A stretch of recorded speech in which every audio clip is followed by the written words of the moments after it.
नमस्कार, आप देख रहे हैं एनडीटीवी एक्सप्लेनर तह की बात। मैं हूं सुशील बहुगुणा। भारत पाकिस्तान के समकालीन इतिहास में 7 से लेकर 10 मई 2025 यानी ये 4 दिन हमेशा याद किए जाएंगे।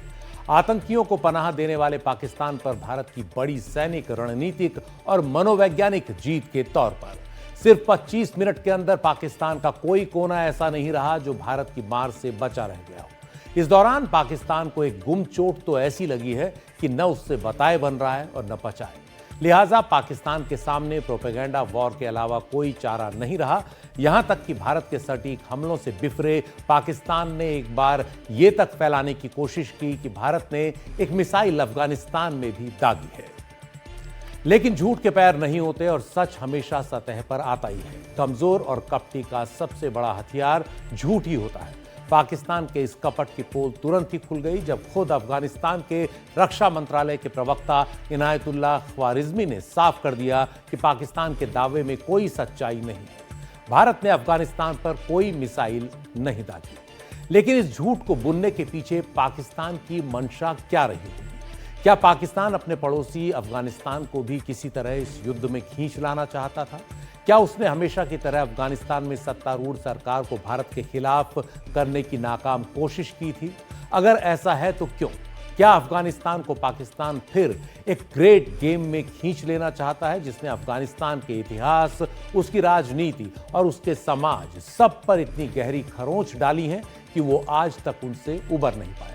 एनडीटीवी एक्सप्लेनर पर आज हम करेंगे इसी मुद्दे पर खास बात। 15 अगस्त 2021 से अफगानिस्तान में सत्तारूढ़ तालिबान सरकार युद्ध से क्षत विक्षत रहे अपने देश को संभालने में जुटी है। तालिबान की नीतियां काफी कट्टर हैं, लेकिन एक देश के शासक के तौर पर अपनी जिम्मेदारियां तालिबान को भी समझ में आ रही हैं। उसे ये समझ में आने लगा है कि कौन अफगानिस्तान का असली दोस्त है और कौन दुश्मन रहा है, कौन उसे अपने फायदे के लिए इस्तेमाल करता है और कौन नहीं। दुनिया की बड़ी ताकतों की निगाह आज भी अफगानिस्तान पर लगी है, लेकिन तालिबान समझ रहा है कि उसे किस तरह इन ताकतों के पंजों से बचते हुए अफगानिस्तान को तरक्की के रास्ते पर ले जाना है। 20 साल की उथल पुथल के बाद 4 साल पहले 2021 में दूसरी बार अफगानिस्तान की सत्ता में आया तालिबान चाहता है कि दुनिया के देश उसकी सरकार को मान्यता दें, लेकिन उसकी कट्टर इस्लामिक नीतियां, महिला अधिकारों को लेकर उसका रुख अब भी दुनिया को पुख्ता तौर पर यह यकीन नहीं दिला पा रहा है कि उसे मान्यता देनी चाहिए या नहीं। लेकिन तालिबान अफगानिस्तान की तरक्की को लेकर गंभीर है और कोई ऐसी गलती नहीं करना चाहता जो अफगानिस्तान को फिर अस्थिरता में धकेल दे। भारत इस मामले में हमेशा से अफगानिस्तान का भरोसेमंद दोस्त रहा है और पाकिस्तान को यह हमेशा अखरता रहा। उधर अफगानिस्तान की पुरानी सरकारों की तरह तालिबान भी भारत से दोस्ती के महत्व को समझ रहा है। भारत पाक तनाव के बीच गुरुवार को विदेश मंत्री एस जयशंकर ने तालिबान के कार्यवाहक विदेश मंत्री अमीर खान मुत्तकी से फोन पर बात की। भारत ने अफगानिस्तान में सत्तारूढ़ तालिबान सरकार के उस रुख का स्वागत किया जिसमें भारत और अफगानिस्तान के बीच अविश्वास पैदा करने की कोशिशों को तालिबान ने खारिज कर दिया है। विदेश मंत्री एस जयशंकर ने सोशल मीडिया एक्स पर लिखा कि इस शाम अफगानिस्तान के कार्यवाहक विदेश मंत्री मौलवी आमिर खान मुत्तकी के साथ अच्छी बातचीत हुई। पहलगाम आतंकी हमले की उनके द्वारा निंदा पर बहुत आभार। झूठी और आधारहीन रिपोर्ट्स के आधार पर भारत और अफगानिस्तान के बीच अविश्वास पैदा करने की हाल की कोशिशों को उनके द्वारा सख्ती से खारिज किए जाने का स्वागत। अफगान लोगों के साथ पारंपरिक दोस्ती और विकास की जरूरतों पर सहयोग जारी रखने पर जोर दिया गया और इस सहयोग को आगे बढ़ाने के रास्तों और माध्यमों पर बात की। तालिबान के 2021 में सत्तारूढ़ होने के बाद भारत की उसके साथ ये अब तक की सबसे उच्च स्तरीय बातचीत रही। विदेश मंत्री स्तर की इस बातचीत से पहले इसी साल जनवरी में विदेश सचिव विक्रम मिस्री की दुबई में तालिबान के विदेश मंत्री से मुलाकात हुई थी, जिसमें बनी समझ इस बैठक की बुनियाद रही। भारत ने अभी तक तालिबान सरकार को भले ही मान्यता न दी हो, उसके साथ राजनयिक संबंध पूरी तरह बहाल न किए हों, लेकिन अफगानिस्तान से अपनी पुरानी दोस्ती निभाते हुए उसकी जनता की खातिर बुनियादी सुविधाओं के विकास में भारत लगातार मदद दे रहा है और तालिबान भी भारत के इस रवैये और पारंपरिक दोस्ती को समझता है। विदेश मंत्री एस जयशंकर से बातचीत के बाद तालिबान के विदेश मंत्रालय की ओर से जारी वक्तव्य में कहा गया कि जयशंकर और मुत्तकी ने आपसी द्विपक्षीय संबंधों, व्यापार बढ़ाने और कूटनीतिक संपर्क बेहतर बनाने पर बात की। भारत को एक अहम क्षेत्रीय ताकत बताते हुए मुत्तकी ने दोनों देशों के बीच ऐतिहासिक संबंधों पर जोर दिया और उम्मीद जताई कि ये संबंध और मजबूत होंगे। उन्होंने दोहराया कि अफगानिस्तान एक संतुलित विदेश नीति और सभी देशों के साथ रचनात्मक संबंध की कोशिश के लिए प्रतिबद्ध है। मुत्तकी ने अफगान व्यापारियों और मरीजों के लिए भारतीय वीजा आसान करने की बात कही और कहा कि भारतीय जेलों में बंद अफगान कैदियों को रिहा किया जाए। तालिबान की ओर से कहा गया कि जयशंकर ने दोनों देशों के ऐतिहासिक संबंधों का जिक्र करते हुए राजनीतिक और आर्थिक क्षेत्र में सहयोग की अहमियत पर जोर दिया। जयशंकर ने मुत्तकी को आश्वासन दिया कि अफगान कैदियों के मुद्दे पर ध्यान दिया जाएगा और वीजा की प्रक्रिया को बेहतर करने के कदम उठाए जाएंगे। तालिबान के वक्तव्य में कहा गया कि दोनों ही पक्षों ने ईरान में चाबहार बंदरगाह के विकास पर भी जोर दिया। रणनीतिक लिहाज से काफी अहम इस बंदरगाह के एक टर्मिनल को भारत की कंपनी चलाती है और अफगानिस्तान को साजो सामान और मानवीय मदद भेजने के लिए यह बंदरगाह काफी अहम रहा है। तालिबान ने इस बंदरगाह के जरिए भारत को सामान भेजने में दिलचस्पी दिखाई। भारत पाकिस्तान के बीच तनाव बढ़ने के बाद पाकिस्तान के रास्ते जमीन से अफगानिस्तान तक सामान नहीं भेजा जा सकेगा। ऐसे में चाबहार बंदरगाह के अफगानिस्तान तक पहुंच बनाने के लिए अहमियत काफी ज्यादा हो गई है। वैसे पहलगाम पर हुए आतंकवादी हमले के बाद भी अफगानिस्तान का रवैया भारत के लिए काफी राहत भरा रहा है। अफगानिस्तान के विदेश मंत्रालय ने कहा था कि अफगानिस्तान सरकार जम्मू कश्मीर के पहलगाम इलाके में पर्यटकों पर हुए हाल के हमले की स्पष्ट रूप से निंदा करती है और शोक संतप्त परिवारों के प्रति संवेदना व्यक्त करती है। साफ है, अफगानिस्तान समझता है कि भारत के लिए आतंकवाद कितनी बड़ी समस्या रहा है। इसके बावजूद तालिबान सरकार को प्रभावित करने की कोशिश में पाकिस्तान और उसका अहम सहयोगी चीन लगातार लगे हुए हैं, जिस पर भारत की पैनी निगाह है। भारत और पाकिस्तान के बीच जिस दिन संघर्ष सबसे तेज रहा 10 मई, उसी दिन अफगानिस्तान की राजधानी काबुल में पाकिस्तान और चीन के साथ अफगानिस्तान की त्रिपक्षीय बातचीत का सबसे ताजा दौर चला। ये उसी की तस्वीरें हैं। 2017 से ये त्रिपक्षीय पहल शुरू हुई, जिसका मकसद राजनीतिक विश्वास बढ़ाना, आतंकवाद के खिलाफ समन्वय बनाना और आर्थिक गठजोड़ मजबूत करना है। चीन और पाकिस्तान उन कुछ गिने चुने देशों में हैं जो तालिबान सरकार के साथ करीबी बढ़ाने में लगे हैं। हालांकि अभी तक उन्होंने भी तालिबान सरकार को आधिकारिक मान्यता नहीं दी है। चीन की कोशिश है कि वो अपने बेल्ट एंड रोड इनिशिएटिव के तहत चाइना पाकिस्तान इकोनॉमिक कॉरिडोर के जरिए अफगानिस्तान में निवेश बढ़ाए, लेकिन इसके रास्ते में भी अड़चनें कम नहीं हैं। उधर तालिबान इस निवेश की अहमियत जानता है, लेकिन उसे यह भी एहसास है कि चीन बदले में इसकी बड़ी कीमत चाहेगा। बेल्ट एंड रोड इनिशिएटिव के तहत चीन के भारी भरकम निवेश के कारण दुनिया के कई छोटे देश इस समय चीन के कर्ज के जाल में बुरी तरह फंस चुके हैं। उधर पाकिस्तान है, जिसे उम्मीद थी कि तालिबान के सत्ता में आने के बाद वो अफगानिस्तान पर अपना प्रभाव जमा पाएगा, लेकिन वो भी ठगा सा रह गया है। अफगानिस्तान की तालिबान सरकार भी पाकिस्तान के साथ सीमा के तौर पर ब्रिटिश दौर में खींची गई डूरन लाइन को मान्यता देने से इनकार करती है। यानी पाकिस्तान के साथ अफगानिस्तान का भी पुराना सीमा विवाद है। अफगानिस्तान का मानना है कि डूरन लाइन उसकी क्षेत्रीय अखंडता के साथ खिलवाड़ है, खासतौर पर सीमा से लगे पश्तून इलाकों में। यही वजह है कि पाकिस्तान के खैबर पख्तूनख्वा इलाके में लगातार असंतोष बना हुआ है। यहां पश्तून संगठन लगातार पाकिस्तान सरकार और उसकी सेना के खिलाफ अभियान छेड़े रहते हैं। यही नहीं, यहां आतंकवादी संगठन तहरीक तालिबान पाकिस्तान यानी टीटीपी लगातार पाकिस्तान की सेना और उसके ठिकानों पर हमले करता रहता है, जो पाकिस्तान के लिए एक बड़ी मुश्किल बना हुआ है। पाकिस्तान का मानना है कि टीटीपी को तालिबान का समर्थन हासिल है और ये दोनों देशों के बीच तनाव की बड़ी वजह बना हुआ है।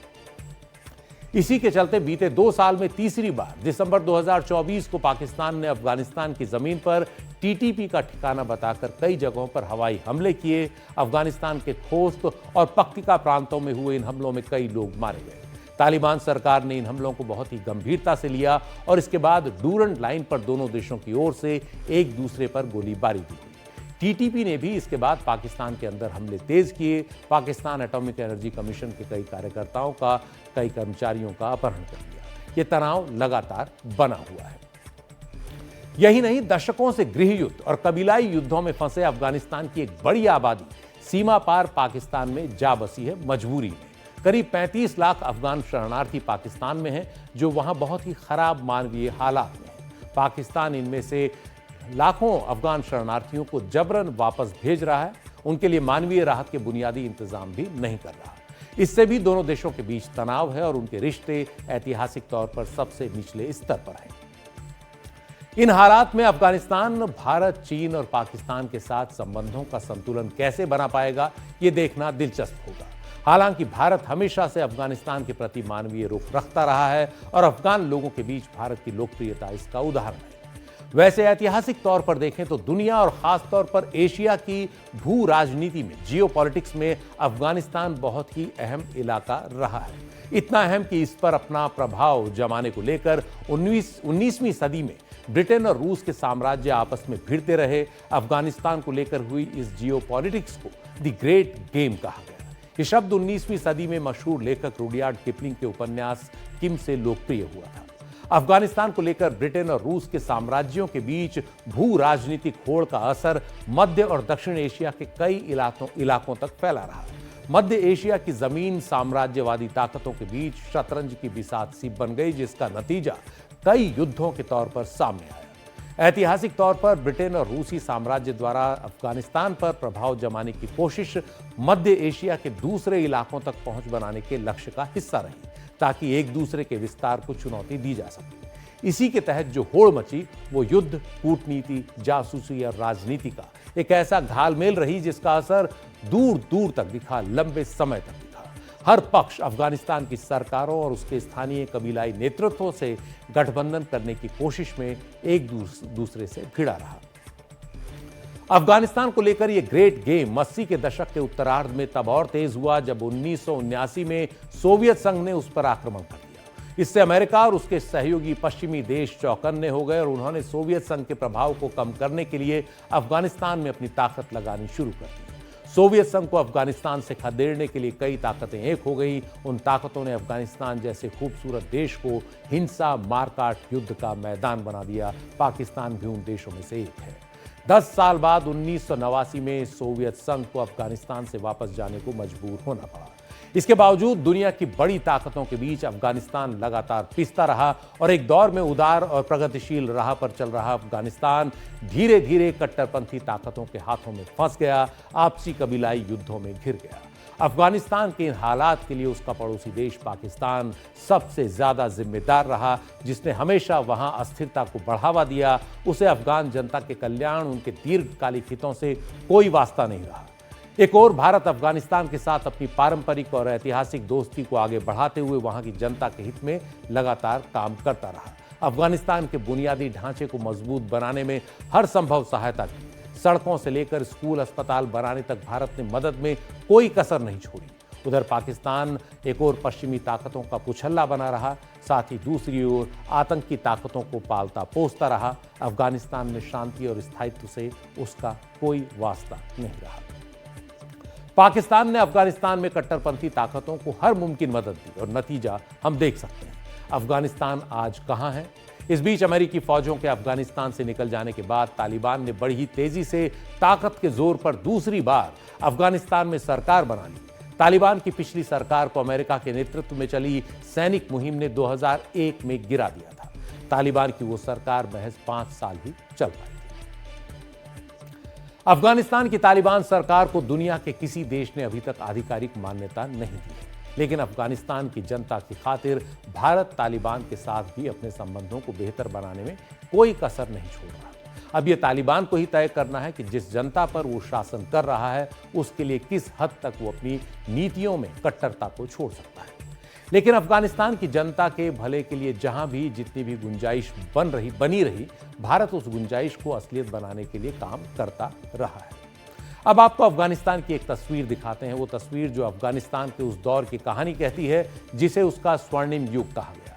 अफगानिस्तान के 1963 से 1973 के दौर को गोल्डन एज कहा जाता है।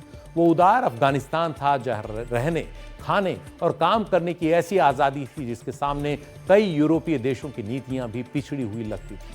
कई लोगों को यकीन नहीं होगा कि अफगान महिलाओं को वोट देने का अधिकार 1919 में ही मिल चुका था।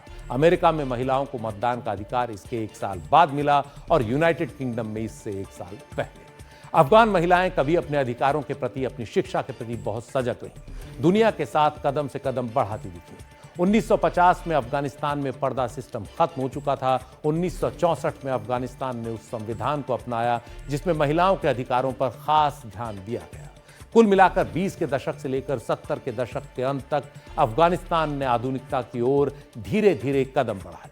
अफगानिस्तान के लंबे इतिहास में यही वो दौर रहा जब वहां स्थिरता और शांति रही। अस्थिरता रही लेकिन बहुत ज्यादा नहीं।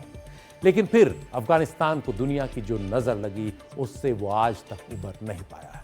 अफगानिस्तान के युद्धों में सबसे ज्यादा जिन्होंने खोया वो अफगानिस्तान की महिलाएं हैं जो आज पर्दे के पीछे रहने को मजबूर हो गई। इसीलिए आज की पीढ़ी को अफगानिस्तान की इन तस्वीरों पर यकीन नहीं होता। भारत पाक तनाव के बीच तालिबान के शासन वाले अफगानिस्तान को प्रभावित करने की तमाम कोशिशों पर बात करने के लिए हमारे साथ हैं अंतर्राष्ट्रीय मामलों के जानकार और वरिष्ठ पत्रकार कमर आगा साहब। कमर साहब, आपका स्वागत है। मेरा पहला सवाल आपसे यही है, हमने अफगानिस्तान पर लंबी बातचीत की। भारत और पाकिस्तान और चीन, इनके बीच में अफगानिस्तान की भूमिका कैसे अहम मानते हैं आप? कैसे ये भूमिका अहम हो जाती है? भारत और पाकिस्तान और चीन के बीच में मैं समझता हूँ एक नया संतुलन। तालिबान जो है उनकी कोशिश ये है कि किसी भी सूरत से भारत को बीच में लिया है। वो नहीं चाहते कि पूरी तरीके से चाइना के ऊपर निर्भर रहें। उनके रिश्ते पाकिस्तान से अच्छे नहीं हैं। अगर भारत आ जाता है तो एक संतुलन बन जाएगा। एक तरफ तो वो चीन की जो विस्तारवादी नीति है उस पर भी असर पड़ेगा। दूसरी बात ये कि उनके डेवलपमेंट में बहुत असर पड़ेगा। तीसरी बात ये कि भारत अगर होगा और आने वाले समय में अगर भारत के इन्वेस्टमेंट बढ़ते हैं तो उनकी बार्गेनिंग कैपेसिटी चाइना से भी बढ़ जाएगी।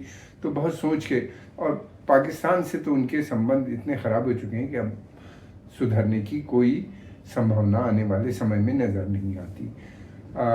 आए दिन पाकिस्तान उनके ऊपर अटैक करता रहता है। वो तहरीक तालिबान पाकिस्तान को सपोर्ट करते हैं और उनकी पूरी जो मंशा है, सोच है, वो ये है कि किसी भी सूरत से जो खैबर पख्तूनख्वा है वो दोबारा से पश्तून, जो पाकिस्तान का जो खैबर पख्तूनख्वा है जहाँ पे पश्तून मेजॉरिटी है, वो दोबारा से अफ़गानिस्तान से जुड़ जाए, जो जैसा कि पहले था। Second and third Anglo Afghan के बाद अंग्रेज़ों ने इसको पार्टीशन करके ब्रिटिश इंडिया से जोड़ दिया था, जो बाद में पाकिस्तान का हिस्सा बन गया, जिसे नॉर्थ वेस्ट फ्रंटियर प्रोविंस कहते थे और अब खैबर पख्तूनख्वा के नाम पे जाने गए। बहुत बहुत शुक्रिया कमर आगा साहब इस बातचीत के लिए। तो एनडीटीवी एक्सप्लेनर में आज इतना ही। नमस्कार।